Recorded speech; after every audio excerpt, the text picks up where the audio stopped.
Unit 1 Review, Question 28. Weston used the quantitative reasoning process to budget and start a savings account. Each month he makes about $150 from a part-time job. Weston's parents also sent him $60 per month. The sum of Weston's paycheck and the money he gets from his parents is 14% more than his total expenses. How much money does Weston have available to add to his savings account each month? The first thing I would do on this is glean all the information I can. And there's one thing I didn't put over here. We know that it's 14% more than his expenses. Now that's a key phrase for us as we come up with our equation. The first thing I'm going to do is just translate what was told in our problem here. So the first part, we have all of this information. This next part is our sentence. The sum. This means adding. So I'm going to be adding something over on this side, and I'm going to translate that with an addition sign. The sum of Weston's paycheck and the money he gets from his parents. So let's put job money plus parents, the money that comes from them, just to give us our equation. The sum of his paycheck plus money he gets from his parents. Oh, I reversed those, but addition can be reversed. So if you're not comfortable with that, you can go ahead and switch those. But either way, addition will, that'll give us the same answer. Paycheck and the money he gets from his parents is, this part right here translates to equals. Is, are, was, were, will be, to be, yield, all of those are great variations of the word equals. Is 14% more than.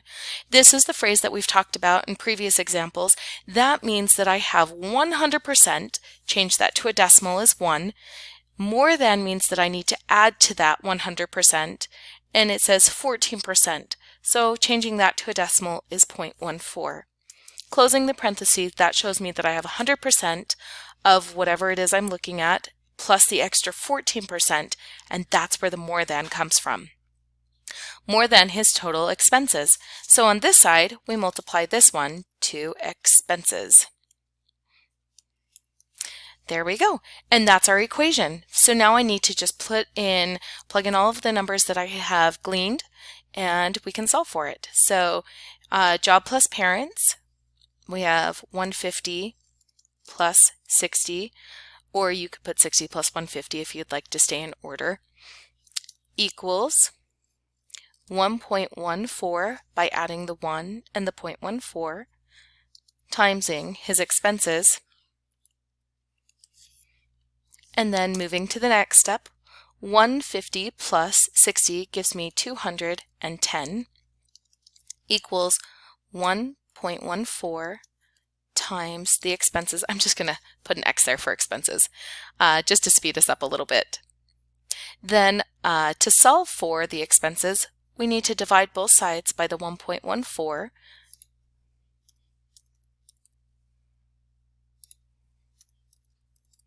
On the right-hand side, 1.14 divided by 1.14 becomes 1, and 1 times x is x, or you can think of it as canceling.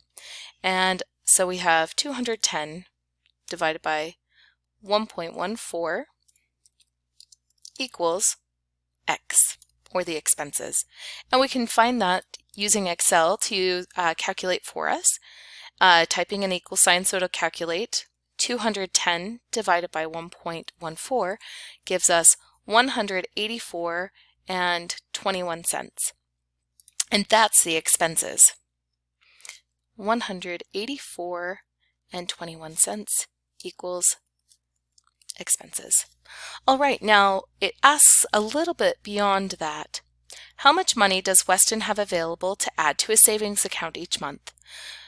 So his expenses are $184. Does this make sense? I like to always think about that.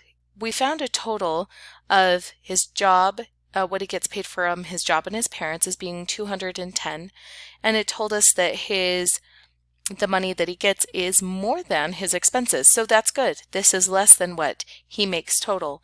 Now we can take that and find how much money he has available to add to his savings account by simply subtracting, and that tells us how much extra money he makes that he can put into his savings. So we'll put our 210 over here and subtract the 184.